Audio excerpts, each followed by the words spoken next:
ओम दुम दुर्गाय नमः। आज की कथा में आप सभी भक्तों का हार्दिक स्वागत है। माँ भगवती जगदम्बा सदैव अपनी कृपा आप पर बनाए रखे। और आज आप सुनेंगे चैत्र मास की कथा का दूसरा अध्याय। और कल की कथा सुनने वाले सभी भक्तों का दिल से बहुत बहुत आभार। और जिन भक्तों ने कल का अध्याय नहीं सुना है, आज की कथा सुनने के बाद पिछला अध्याय जरूर सुन लीजिए। इससे आपको आज की कथा समझने में आसानी होगी। और आज की कथा में आप सुनेंगे श्रीमद् देवी भागवत के महात्म्य के प्रसंग में राजा सुद्युम्न की कथा। श्री सूत जी कहते हैं, हे मुनिवरों, अब आप लोग एक अन्य इतिहास भी सुनिए जिसमें कि इस देवी भागवत के महात्म्य का वर्णन किया गया है। एक बार कुंभ योनि लोपामुद्रापति महर्षि अगस्त्य ने कुमार कार्तिकेय के पास जाकर उनकी भली भांति पूजा करके उनसे विविध प्रकार की बातें पूछी। भगवान कार्तिकेय ने भी दान, तीर्थ, व्रत आदि के महात्म्य से परिपूर्ण अनेकों कथाओं का वर्णन उनसे किया। उन्होंने वाराणसी, मणिकर्णिका, गंगा तथा अनेकों तीर्थों के महात्म्य का अत्यंत विस्तार पूर्वक वर्णन किया। उसे सुनकर अगस्त्य मुनि परम प्रसन्न हुए और उन्होंने महातेज संपन्न कुमार कार्तिकेय से लोक कल्याण के लिए पुनः पूछा। अगस्त्य जी बोले कि हे तारक रिपु, हे भगवान, हे प्रभु, आप मुझे देवी भागवत के महात्म्य तथा उसके श्रवण की विधि भी बताएं। श्रीमद् देवी भागवत नामक पुराण सभी पुराणों में अति श्रेष्ठ है, जिसमें कि तीनों लोकों की जननी साक्षात सनातनी भगवती की महिमा गाई गई है। कार्तिकेय बोले, हे ब्रह्मन, श्रीमद् देवी भागवत के महात्म्य को विस्तार पूर्वक कहने में कौन समर्थ है? मैं इस समय संक्षेप में इसे कहूंगा, आप सुनिए। जो शाश्वती सच्चिदानंद स्वरूपा भोग तथा मोक्ष प्रदान करने वाली जगदम्बा है, वे स्वयं इस पुराण में विराजमान रहती हैं। अतएव हे मुने, यह श्रीमद् देवी भागवत उन जगदम्बिका की वांगमयी मूर्ति है, जिसके पठन एवं श्रवण से इस लोक में कुछ भी दुर्लभ नहीं है। विवस्वान के एक पुत्र हुए जो श्राद्ध देव नाम से प्रसिद्ध थे। संतान रहित होने के कारण उन राजा श्राद्ध देव ने वशिष्ठ मुनि की अनुमति से पुत्रेष्टि यज्ञ किया। तत्पश्चात मनु श्राद्ध देव की भार्या श्रद्धा ने यज्ञ के होता से प्रार्थना की कि हे ब्रह्मन, आप कोई ऐसा उपाय करें जिससे मुझे कन्या की प्राप्ति हो। जिससे होता ने मन में कन्या प्राप्ति का संकल्प करते हुए आहुति डाली। उसके विपरीत भाव के फलस्वरूप एक कन्या उत्पन्न हुई, जिसका नाम ईला रखा गया। इसके बाद पुत्री को देखकर उदास मन वाले राजा श्राद्धदेव ने गुरु वशिष्ठ से कहा, हे प्रभु, पुत्र प्राप्ति की आपके संकल्प के विपरीत यह कन्या कैसे उत्पन्न हो गई? यह सुनकर महर्षि वशिष्ठ ने ध्यान लगाया और इसमें होता का व्यतिक्रम जानकर वे ईला को पुत्र बनाने की कामना से ईश्वर की शरण में गए। और मुनि के तप प्रभाव और भगवान की कृपा से सभी लोगों के देखते ही देखते ईला कन्या से पुरुष के रूप में परिवर्तित हो गई। इसके बाद गुरु वशिष्ठ ने पूर्ण रूप से संस्कार करके उसका नाम सुद्युम्न रखा। वे मनुपुत्र सुद्युम्न सभी नदियों के निधानभूत सागर की भांति सभी विद्याओं के निधान हो गए। फिर कुछ समय बीतने पर सुद्युम्न युवा हुए और एक दिन सिंधु देशीय घोड़े पर बैठकर वे आखेट के लिए वन में गए।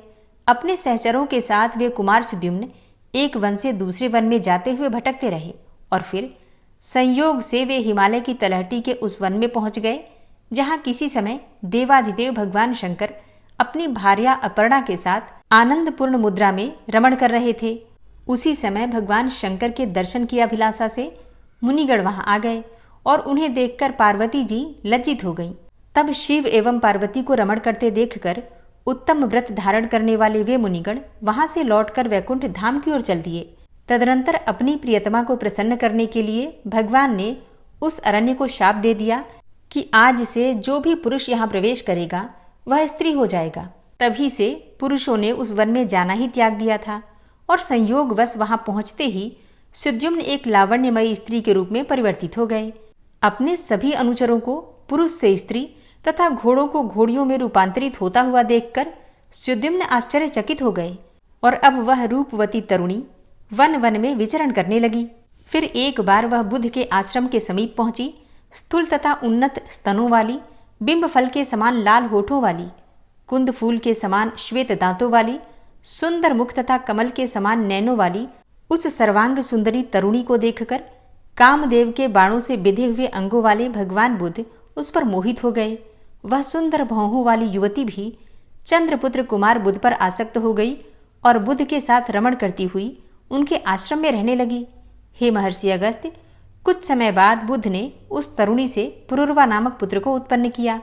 इस प्रकार बुद्ध के आश्रम में रहते हुए कई वर्ष बीत जाने पर किसी समय उसे अपने पूर्व वृतांत का स्मरण हो आया और वह दुखित होकर आश्रम से चली गई। इसके बाद गुरु वशिष्ठ के आश्रम में पहुंचकर उन्हें प्रणाम किया और सारा वृतांत कहकर पुरुषत्व की कामना करती हुई वह उनके शरणागत हो गई। इस प्रकार सभी बातों को जानकर वशिष्ठ जी कैलाश पर्वत पर जाकर विधि विधान से भगवान शंकर की पूजा करके परम भक्ति से उनकी स्तुति करने लगे। वशिष्ठ जी बोले, हे शिव, हे शंकर, हे कपर्दी, गिरिजा के अर्धांग एवं चंद्रमौली को बारंबार नमस्कार है। मृड, सुखदाता, कैलाशवासी नीलकंठ, भक्तों को भोग तथा मोक्ष प्रदान करने वाले आपको नमस्कार है। शिव, शिव स्वरूप, शरणागत भयहारी, वृषभ वाहन, शरणदाता परमात्मा को नमस्कार है। सृजन, पालन तथा संहार के समय ब्रह्मा, विष्णु तथा महेश रूपधारी देवाधिदेव वरदायक तथा त्रिपुरारी को मेरा नमस्कार है। यज्ञ रूप तथा याजकों के फलदाता को बार बार नमस्कार है। आप गंगाधर, सूर्य चंद्र अग्नि स्वरूप त्रिनेत्र को मेरा नमस्कार है। इस प्रकार मुनि वशिष्ठ के द्वारा स्तुति किए जाने पर करोड़ों सूर्य सदृश प्रभा से युक्त एवं भगवती पार्वती के साथ नंदी पर आरूढ़ होकर वे जगतपति भगवान शंकर प्रकट हो गए। चांदी के पर्वत के समान प्रभा वाले त्रिनेत्रधारी भगवान चंद्रशेखर शरण में आए हुए मुनि श्रेष्ठ वशिष्ठ से अत्यंत प्रसन्न होकर बोले, श्री भगवान ने कहा, हे विप्रर्षे, आपके मन में जो भी इच्छा हो वह वर मांगिए। फिर उनके इस प्रकार कहने पर गुरु वशिष्ठ ने प्रणाम करके ईला की पुरुषत्व प्राप्ति के लिए उनसे प्रार्थना की। इसके बाद प्रसन्न होकर शंकर जी ने मुनि श्रेष्ठ वशिष्ठ से कहा कि 1 मास तक वह पुरुष रूप में तथा 1 मास तक नारी रूप में रहेगी। इस प्रकार शिवजी से वर प्राप्त करके महर्षि वशिष्ठ ने वर प्रदान करने के लिए सदा उत्सुक रहने वाली जगदम्बिका पार्वती को प्रणाम किया। करोड़ों चंद्रमा की कला कांति से युक्त तथा सुंदर मुस्कान वाली भगवती की सम्यक पूजा करके सदा के लिए ईला की पुरुषत्व प्राप्ति की कामना से वशिष्ठ जी श्रद्धा पूर्वक उनकी स्तुति करने लगे। हे देवी, हे महादेवी, हे भक्तों पर कृपा करने वाली भगवती, आपकी जय हो। हे समस्त देवों की आराध्य स्वरूपा और अनंत गुणों की आगार, आपकी जय हो। हे देवेश्वरी, हे शरणागत वत्सले, आपको बार बार नमस्कार है। हे दुखहारिणी, हे दुष्ट दानवों का नाश करने वाली भगवती, आपकी जय हो। हे भक्ति से प्राप्त होने वाली भगवती, हे महामाये, हे जगदम्बिके, हे भवसागर से पार उतारने के लिए नौका स्वरूप चरण कमल वाली, आपको नमस्कार है। आपके चरण कमलों की सेवा से ही ब्रह्मा, विष्णु तथा महेश आदि देवता विश्व के सृजन, पालन तथा संहार हेतु सामर्थ्य प्राप्त करते हैं। धर्म, अर्थ, काम तथा मोक्ष प्रदान करने वाली हे देवेश्वरी, आप प्रसन्न हो। हे देवी, आपकी स्तुति करने में भला कौन समर्थ है, अतः मैं आपको केवल प्रणाम कर रहा हूँ। महर्षि वशिष्ठ जी के द्वारा इस प्रकार भक्ति भाव से स्तुति किए जाने पर नारायणी परम्बा दुर्गा भगवती तत्काल प्रसन्न हो गई। तदनंतर भक्त जनों का दुख दूर करने वाली महादेवी ने मुनि वशिष्ठ से कहा कि हे मुनिश्रेष्ठ, आप सुद्युम्न के घर जाकर भक्ति पूर्वक मेरी पूजा करें। हे द्विजश्रेष्ठ, सुद्युम्न को 9 दिनों में मुझे प्रसन्नता प्रदान करने वाले श्रीमद् देवी भागवत पुराण का प्रेम पूर्वक श्रवण कराइए। उसके श्रवण मात्र से उसे सर्वदा के लिए पुरुषत्व की प्राप्ति हो जाएगी। ऐसा कहकर भगवती पार्वती तथा भगवान शंकर अंतर्ध्यान हो गए। इसके पश्चात वशिष्ठ जी उस दिशा को नमस्कार करके अपने आश्रम को लौट आए और सुद्युम्न को बुलाकर उन्होंने देवी की आराधना करने के लिए उन्हें आदेश दिया। आश्विन मास के शुक्ल पक्ष में जगदम्बा की विधिवत पूजा करके वशिष्ठ जी ने राजा को नवरात्र विधान के अनुसार श्रीमद् देवी भागवत पुराण सुनाया। इस प्रकार अमृत स्वरूप श्रीमद् देवी भागवत पुराण को भक्ति पूर्वक सुनकर और गुरु वशिष्ठ का पूजन वंदन करके सुद्युम्न ने सदा के लिए पुरुषत्व प्राप्त कर लिया। महर्षि वशिष्ठ ने सुद्युम्न का राज्याभिषेक किया और वे प्रजाओं को प्रसन्न रखते हुए धर्म पूर्वक भूमंडल पर शासन करने लगे। सुद्युम्न ने अत्यंत श्रेष्ठ दक्षिणा वाले भांति भांति के यज्ञ किए और अंत में अपने पुत्रों को राज्य का शासन सौंपकर वे देवी लोक को प्राप्त हुए। हे विप्रो, इस प्रकार मैंने आप लोगों को इतिहास सहित देवी महात्म्य बता दिया। यदि कोई मनुष्य सद्भक्ति के साथ इसे पढ़ता अथवा सुनता है तो वह देवी की कृपा से इस लोक में संपूर्ण कामनाओं की प्राप्ति करके अंत में देवी के परम सत्य स्वरूप सालोक्य को प्राप्त कर लेता है। श्रीमद् देवी भागवत के महात्म्य के प्रसंग में रेवती नक्षत्र के पतन और पुनः स्थापन की कथा तथा श्रीमद् देवी भागवत के श्रवण से राजा दुर्दुम को मनवंतराधिप पुत्र की प्राप्ति। सूत जी बोले, इस अलौकिक एवं विचित्र कथा को सुनकर पुनः सुनने की इच्छा वाले अगस्त्य जी ने बड़ी विनम्रता पूर्वक भगवान कार्तिकेय से कहा। अगस्त्य जी बोले, हे देव सेनापते, हे देव, मैंने यह विचित्र कथा सुन ली। अब आप श्रीमद् देवी भागवत का दूसरा महात्म्य मुझे बताएं।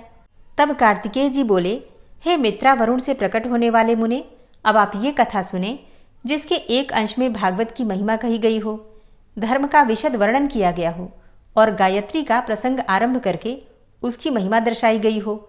उसे भागवत के रूप में जाना जाता है। यह पुराण देवी भगवती के महात्म्य से परिपूर्ण होने के कारण देवी भागवत कहा जाता है। वे परा भगवती ब्रह्मा, विष्णु और महेश की आराध्या हैं। ऋत्वाक नाम से विख्यात एक महान बुद्धि संपन्न मुनि थे।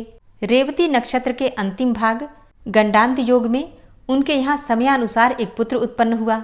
उन्होंने उस पुत्र की जात कर्म आदि क्रियाएं तथा चूड़ाकरण एवं उपनयन आदि संस्कार भी विधि पूर्वक संपन्न किए।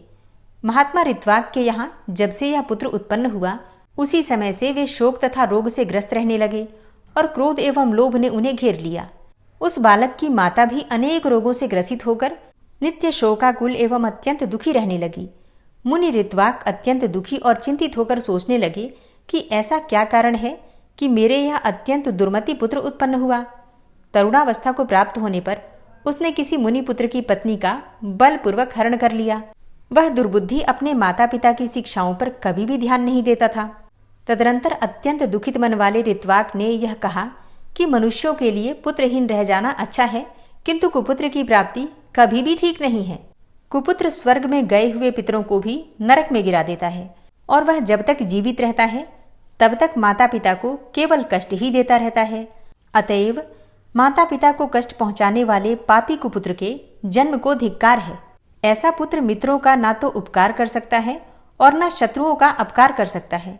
संसार में वे मानव धन्य हैं जिनके घर में परोपकार पारायण तथा माता पिता को सुख देने वाला पुत्र हुआ करता है। कुपुत्र से कुल नष्ट हो जाता है, कुपुत्र से यश नष्ट हो जाता है, कुपुत्र से लौकिक तथा पारलौकिक दोनों जगत में दुख तथा नारकीय यातनाएं भोगनी पड़ती हैं। कुपुत्र से वंश नष्ट हो जाता है और दुष्ट पत्नी से जीवन नष्ट हो जाता है। विकृत भोजन से दिन व्यर्थ चला जाता है और दुरात्मा मित्र से सुख कहाँ से मिल सकता है। कार्तिकेय जी बोले, हे अगस्त्य जी, अपने दुष्ट पुत्र के दुराचरणों से निरंतर संतप्त रहते हुए मुनि ऋत्वाक ने किसी दिन गर्ग ऋषि के पास जाकर उनसे पूछा। ऋत्वाक बोले, हे भगवान, हे ज्योतिष शास्त्र के आचार्य, मैं आपसे अपने पुत्र की दुश्शीलता का कारण पूछना चाहता हूँ। हे प्रभु, आप उसे बताएं। गुरु की निरंतर सेवा करते हुए मैंने विधि पूर्वक वेदाध्ययन किया और ब्रह्मचर्य व्रत पूर्ण करके मैंने विधि विधान के साथ विवाह किया। अपनी भार्या के साथ मैंने गृहस्थ धर्म का सदैव यथोचित पालन किया और विधि पूर्वक पंचयज्ञ का अनुष्ठान किया।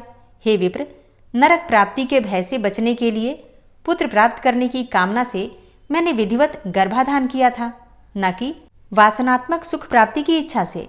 हे मुने, दुखदायी माता पिता के प्रति उद्दंड तथा बंधु बांधवों को पीड़ा पहुंचाने वाला यह पुत्र मेरे दोष से अथवा अपनी माता के दोष से उत्पन्न हुआ।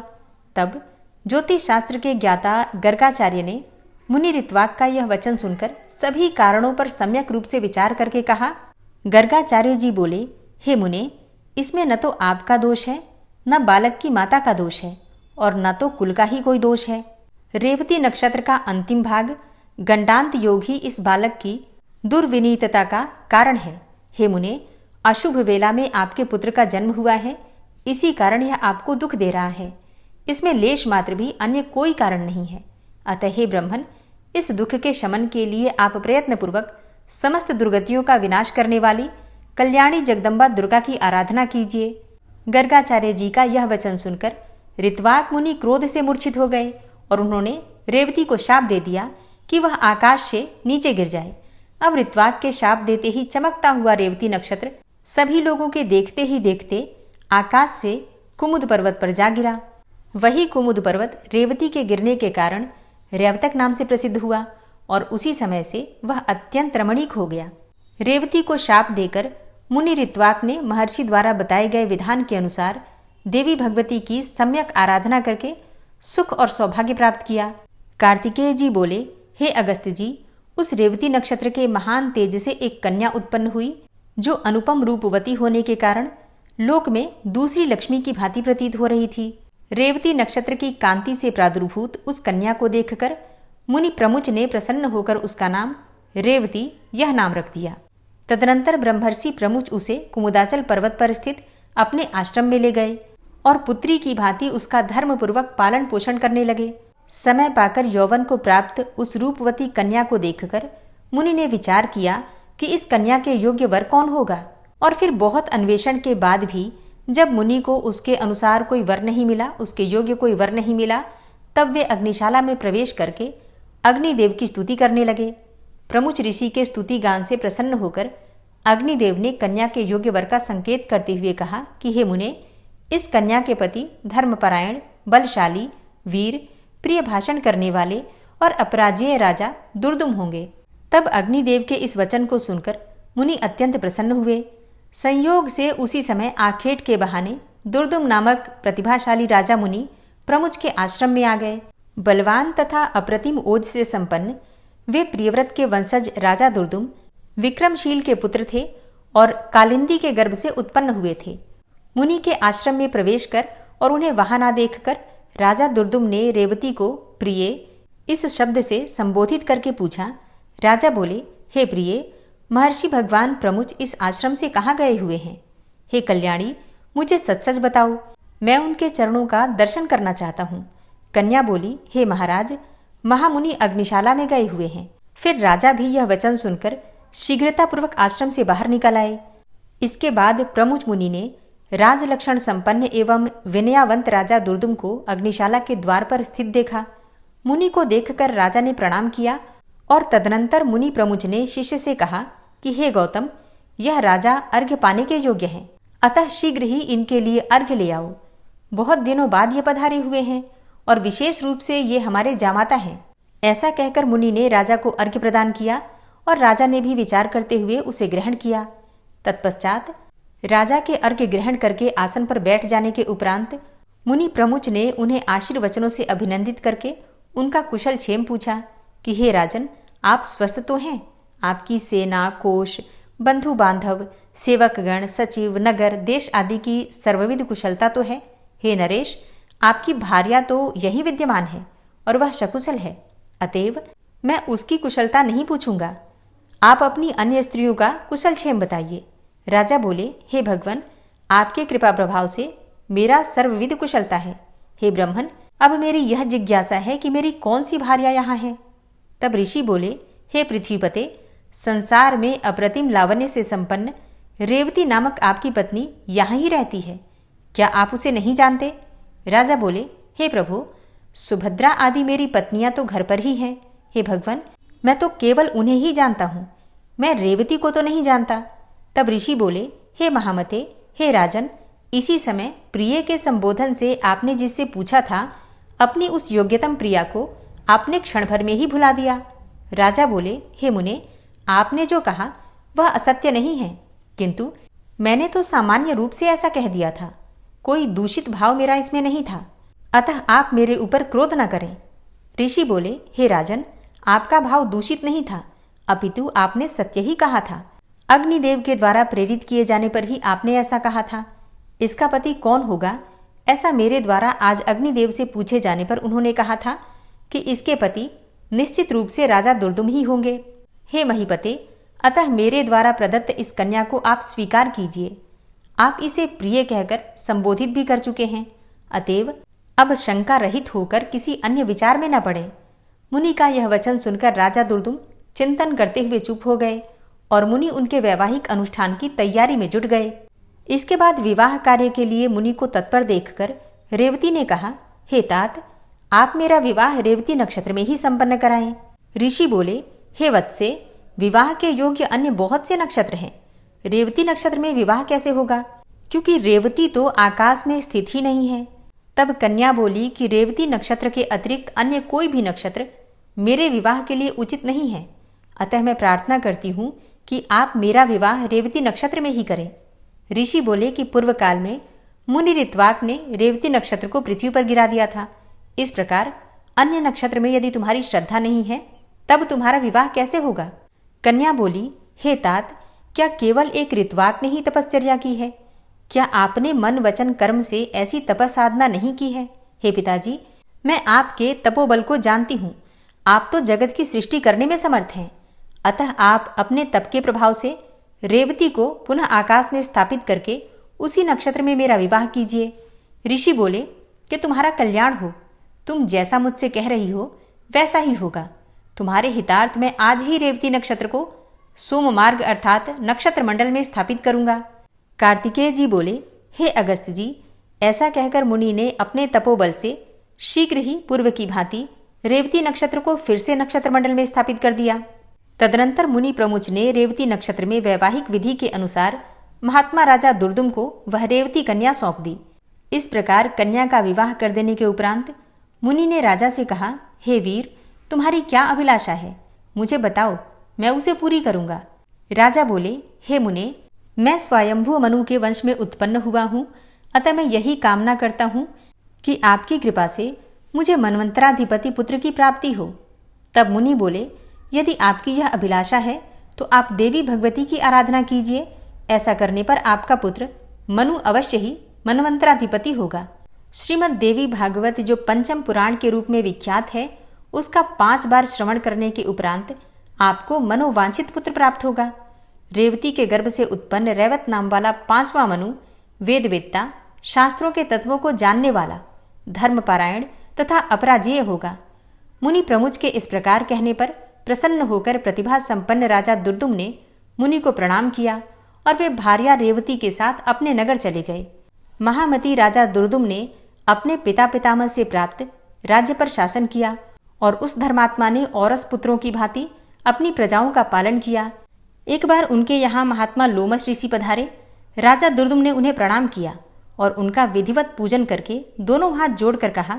राजा बोले, हे भगवान, हे महामुने, यदि आप कृपा करें तो मैं पुत्र की प्राप्ति की कामना से आपसे देवी भागवत नामक पुराण सुनना चाहता हूँ। राजा का यह वचन सुनकर लोमस ऋषि प्रसन्न हो गए और बोले, हे राजन, आप धन्य हैं, क्योंकि तीनों लोकों की जननी देवी भगवती में आपकी ऐसी भक्ति हो गई है। देव, दानव तथा मानव की आराध्या परा भगवती जगदम्बा में यदि आपकी भक्ति उत्पन्न हुई है तो आपकी कार्य सिद्धि अवश्य होगी। अतएव हे राजन, मैं आपको श्रीमद् देवी भागवत अवश्य सुनाऊंगा, जिसके सुनने मात्र से कुछ भी दुष्प्राप्य नहीं रह जाता। हे ब्रह्मन, ऐसा कहकर मुनि ने किसी शुभ दिन में कथा का आरंभ किया। अपनी पत्नी के साथ राजा ने 5 बार श्रीमद् देवी भागवत पुराण का विधि पूर्वक श्रवण किया। कथा समाप्ति के दिन धर्मनिष्ठ राजा दुर्दुम ने अत्यंत प्रसन्नता पूर्वक श्रीमद् देवी भागवत पुराण तथा लोमश मुनि की पूजा की। राजा ने नवार्ण मंत्र से हवन करके कुमारी कन्याओं को भोजन कराया और सपत्नीक ब्राह्मणों को प्रभूत दक्षिणा दान द्वारा संतुष्ट किया। कुछ समय बीत जाने पर भगवती की कृपा से उस रानी रेवती ने लोक कल्याणकारी गर्भ धारण किया। इसके बाद जब समस्त ग्रह नक्षत्र अपने अपने अनुकूल स्थानों पर थे और सभी मांगलिक कृत्य संपन्न हो गए थे, ऐसे शुभ समय में रेवती ने पुत्र को जन्म दिया।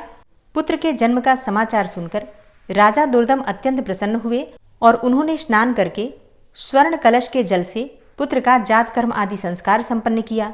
तदनंतर राजा ने विधि पूर्वक दान देकर ब्राह्मणों को संतुष्ट किया। समय पर पुत्र का उपनयन संस्कार करके राजा ने अपने पुत्र को अंगों सहित वेदों का अध्ययन कराया। इस प्रकार राजा का वह रैवत नामक तपस्वी पुत्र समग्र विद्याओं का निधान, धर्मपरायण, अस्त्र विशारदों में श्रेष्ठ, धर्म का वक्ता तथा धर्म का पालन करता हो गया। इसके बाद ब्रह्मा जी ने रैवत को मनु के पद पर नियुक्त किया और वे श्रीमान मनवंतराधिप के रूप में धर्मपूर्वक पृथ्वी पर शासन करने लगे। इस प्रकार मैंने देवी भगवती के इस प्रभाव का संक्षिप्त रूप से वर्णन कर दिया। इस श्रीमद् देवी भागवत पुराण के महात्मा का विस्तार पूर्वक वर्णन करने में भला कौन समर्थ है। सूत जी बोले, हे ब्राह्मणों, इस प्रकार श्रीमद् देवी भागवत का महात्मा तथा उसकी विधि सुनकर और कुमार कार्तिकेय की पूजा करके अगस्त जी अपने आश्रम चले गए। हे विप्रो, मैंने आप लोगों के समक्ष श्रीमद् देवी भागवत का यह महात्मा कह दिया। जो मनुष्य श्रद्धापूर्वक इसका श्रवण तथा पाठ करता है वह इस लोक में संपूर्ण भोगों का सुख प्राप्त करके अंत में मोक्ष प्राप्त करता है। ओम नमः चंडिकायै। आज की कथा का यहीं पर समापन करती हूँ। इसके आगे का अध्याय आप कल की कथा में सुनेंगे। और अब आप सुनेंगे श्री देवी दुर्गा कवच। सबसे पहले विनियोग है ओम नमः चंडिकायै। माँ दुर्गा के चंडी रूप को हमारा नमन है। यह भगवान ब्रह्मा जी के द्वारा लिखा गया चंडी कवच है, जिसमें कुल 56 छंद हैं। चामुंडा देवता, दिग्बंध देवता, जगदम्बा माता इत्यादि का ध्यान करके हम इस दुर्गा सप्तशती के पाठ का प्रारंभ कर रहे हैं। मार्कंडेय जी पितामह ब्रह्मा जी से कह रहे हैं कि हे भगवान ब्रह्मा, जो इस विश्व में गोपनीय है वह रहस्यपूर्ण है तथा जो सभी की रक्षा करता है और हमें अधर्म से बचाता है, साथ ही जिसे आपने अभी तक किसी को दिखाया भी नहीं है, ऐसा कोई साधन या उपाय मुझे बताइए। मार्कंडेय जी के इस प्रश्न पर भगवान ब्रह्मा कहते हैं कि उस साधन का नाम तो देवी कवच ही है, जो इस विश्व में अत्यधिक गोपनीय है। वह देवी कवच सभी का कल्याण करने वाला, पवित्रता और पुण्य देने वाला है। आपको इसी का ही जाप करना चाहिए, इससे ही आपका उद्धार होगा। माँ दुर्गा की 9 मूर्तियाँ हैं। माँ दुर्गा का प्रथम स्वरूप है माँ शैलपुत्री, दूसरा स्वरूप है माँ ब्रह्मचारिणी, माँ दुर्गा का तीसरा स्वरूप है माँ चंद्रघंटा और चौथा स्वरूप है माँ कुष्मांडा। उनका 5वां रूप स्कंद माता का है और छठा रूप माँ कात्यायनी है। 7वां स्वरूप है माँ कालरात्रि का और 8वां स्वरूप माँ महागौरी के नाम से प्रसिद्ध है। माँ दुर्गा का 9वां रूप है माँ सिद्धिदात्री। यही नव दुर्गा के रूप हैं जिसे भगवान ब्रह्मा के द्वारा वेदों के माध्यम से बताया गया है। जो मनुष्य अग्नि में जल रहा हो, सभी ओर से शत्रुओं से घिर गया हो, विपरीत परिस्थितियों का सामना कर रहा हो और उस समय यदि वह माँ दुर्गा की शरण में जाता है तो उसका कभी भी बुरा नहीं हो सकता है। अर्थात माँ दुर्गा का ध्यान किए जाने पर माँ दुर्गा उसकी हर परिस्थिति में सहायता करती हैं। यदि युद्ध का समय हो और मनुष्य संकटों में घिरा हुआ हो तो भी माँ दुर्गा के प्रभाव से उसका कुछ भी बुरा नहीं होता है। माँ दुर्गा उसके दुख, पीड़ा, भय इत्यादि का नाश कर देती हैं। जो भी भक्तगण माँ दुर्गा की भक्ति करता है, माँ दुर्गा अवश्य ही उन्हें अभय दान देती हैं। जो कोई भी देवी दुर्गा का ध्यान करता है, माँ दुर्गा उसकी हर प्रकार से रक्षा करती हैं और इस बात में कोई भी संशय नहीं है। चामुंडा माता का वाहन प्रेत है और वे उस पर सवारी करती हैं। वाराही माता का वाहन भैंसा है। ऐन्द्री माता का वाहन हाथी है तो वही वैष्णवी माता का वाहन गरुड़ है। भगवान शिव की पत्नी व सभी की ईश्वरी माँ पार्वती का वाहन वृषभ है। कुमारी माता का वाहन मोर है। लक्ष्मी माता कमल के आसन पर विराजमान है और उन्होंने अपने हाथों में भी कमल लिया हुआ है। वे भगवान विष्णु को अत्यधिक प्रिय हैं। वृषभ पर बैठी हुई माँ पार्वती का रंग सफ़ेद है। भगवान ब्रह्मा की पत्नी माँ ब्राह्मी या माँ सरस्वती हंस पर बैठी हुई हैं और सभी प्रकार के आभूषण पहने हुए हैं। इस प्रकार से माता रानी अपने भिन्न भिन्न रूपों में सभी तरह के योग व शक्तियों को ली हुई हैं। उन्होंने कई प्रकार के आभूषण व रत्न पहने हुए हैं जो उनकी शोभा को बढ़ा रहे हैं। माँ दुर्गा का एक रूप अत्यधिक क्रोध में रथ पर बैठा हुआ दिखाई देता है, जो दुष्टों का नाश करने के लिए है। वे अपने हाथ में शंख, सुदर्शन चक्र, गदा, हल, मूसल इत्यादि लिए हुए हैं। इसके अलावा उन्होंने अपने हाथों में खेटक, तोमर, परशु, पाश, त्रिशूल तथा उत्तम कोटि का धनुष भी लिया हुआ है। माँ दुर्गा दैत्यों, दुष्टों व राक्षसों का नाश कर देती हैं, भक्तों का कल्याण करती हैं तथा देवताओं का सदैव हित करती हैं। इसी उद्देश्य के तहत ही उन्होंने भिन्न भिन्न भांति के अस्त्र शस्त्र लिए हुए हैं। माँ दुर्गा के महारुद्र, प्रलयंकारी, पराक्रमी, महाशक्तिशाली, अत्यधिक उत्साही तथा भय का नाश कर देने वाले इस रूप को हम सभी नमस्कार करते हैं। माँ देवी के उस प्रलयंकारी रूप की ओर देखना भी बहुत मुश्किल है, जो शत्रुओं का भय बढ़ाने का कार्य करता है। पूर्व दिशा में इंद्री देवी मेरी रक्षा कीजिए, आग्नेय दिशा में अग्नि देवी मेरी रक्षा कीजिए, दक्षिण दिशा में वाराही माता, नैऋत्य कोण में खड़गधारिणी माँ, पश्चिम दिशा में वारुणी देवी और वायव्य कोण में मृगवाहिनी देवी मेरी रक्षा कीजिए। उत्तर दिशा में माँ कुमारी, ईशान कोण में शूलधारिणी, आकाश से अर्थात ऊपर से माँ ब्रह्माणी तथा नीचे अर्थात पाताल लोक से माँ वैष्णवी मेरी रक्षा कीजिए। राक्षसों के शवों को अपने वाहन के रूप में उपयोग में लाने वाली माँ चामुंडा देवी, आप दशों दिशाओं से मेरी रक्षा कीजिए। आगे से माँ जया तथा पीछे से माँ विजया आप मेरी रक्षा कीजिए। माँ अजिता मेरे वाम भाग में और दक्षिण दिशा में अपराजिता देवी मेरी रक्षा करें। मेरे शिखा की रक्षा उद्योतिनी देवी और माँ उमा मेरे सिर की रक्षा करें, अर्थात उसमें वास करें। आप मेरे ललाट की मालाधारी के रूप में और भौहों का यशस्विनी के रूप में संरक्षण करें। भौहों के बीच में त्रिनेत्र के रूप में और नाक की यम घंटा के रूप में रक्षा करें। दोनों आँखों के बीच में शंख माता के रूप में और कानों की द्वारवासिनी के रूप में रक्षा करें। मेरे कपाल की कालिका के रूप में और कानों के मूल की शांकरी देवी रक्षा करें। नासिका की सुगंधा देवी और होंठ के ऊपरी भाग की चर्चिका देवी रक्षा करें। होंठ के निचले भाग की रक्षा अमृत कला देवी और जीभ की सरस्वती देवी रक्षा करें। मेरे दांतों की कुमारी देवी, कंठ की चंडिका देवी, घंटिका की चित्रघंटा देवी और तालु की महामाया देवी रक्षा करें। मेरी ठोड़ी की कामाक्षी देवी, वाणी की सर्वमंगला देवी, ग्रीवा की भद्रकाली तथा मेरुदंड की धनुर्धारी देवी रक्षा करें। बाहरी कंठ की नीलग्रीवा देवी, कंठ नलिका की नलकूबरी, कंधों की खड़गनी देवी और भुजाओं की वज्रधारिणी देवी रक्षा करें। दोनों हाथों की दंडिनी देवी, अंगुलियों की जगदम्बिका माता, नाखूनों की शूलेश्वरी देवी और पेट की कुलेश्वरी देवी रक्षा करें।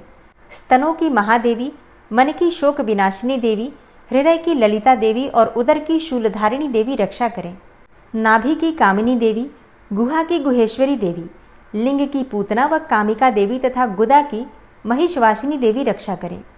कटिभाग की भगवती देवी, घुटनों की विंध्यवासिनी देवी, जांघों की महाबला देवी रक्षा करें और सभी कामनाओं को पूरा करें। मेरी घुट्टियों की नारसिंही देवी, पैरों के आगे भाग की तेजसी देवी, पैरों की उंगलियों की श्री देवी और पैरों के तले की तलवासिनी देवी रक्षा करें। पैरों के नाखूनों की दृष्टा कराली देवी, केशों की ऊर्ध्वकेशिनी देवी, रोम छिद्रों की कौबेरी देवी तथा त्वचा की बागीश्वरी देवी रक्षा करें।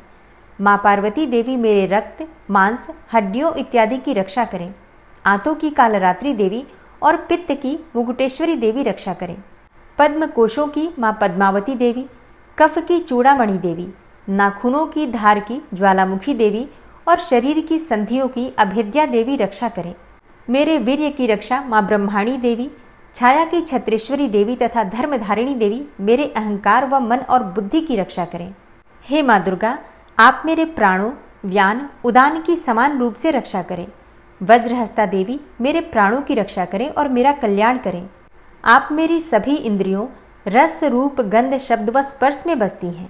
हे नारायणी देवी, आप मेरे सत्वगुण, रजगुण व तमोगुण की रक्षा करें। मेरे आयु की वाराही देवी, वैष्णवी देवी धर्म की, यश व कीर्ति की लक्ष्मी देवी तथा धन व विद्या की चक्रिणी देवी रक्षा करें। इंद्रा देवी मेरे गोत्र की, चंडी देवी मेरे पशुओं की, महालक्ष्मी देवी मेरे पुत्रों की और भैरवी देवी मेरी पत्नी की रक्षा करें। मेरे पथ की सुपथा देवी और उस मार्ग की क्षेमकरी देवी, राजा के दरबार में महालक्ष्मी देवी तथा सभी जगह निवास करने वाली विजया देवी मेरे भय की रक्षा करें। हे माँ दुर्गा, जो भी स्थान या अंग इस देवी कवच में रह गया है और वह अभी भी रक्षा करने योग्य है, तो आप उसकी भी रक्षा कीजिए। आप मेरे पापों का नाश करके मेरा उद्धार कीजिए। माँ दुर्गा की आज्ञा के बिना कोई भी व्यक्ति इस विश्व में एक कदम भी आगे नहीं बढ़ सकता है। हम यदि कहीं भी जा रहे हैं तो हमें अवश्य ही इस देवी कवच का पाठ करना चाहिए और उसके बाद ही प्रस्थान करना चाहिए। इस दुर्गा रक्षा कवच के पाठ से हमें हर जगह लाभ व सफलता मिलती है और हमारे सभी काम बन जाते हैं। हम जब भी माँ दुर्गा का ध्यान करते हैं, वैसे ही हमारे सभी काम बनते चले जाते हैं। उस व्यक्ति को इस पृथ्वी पर बिना किसी तुलना के परम यश और वैभव प्राप्त होता है।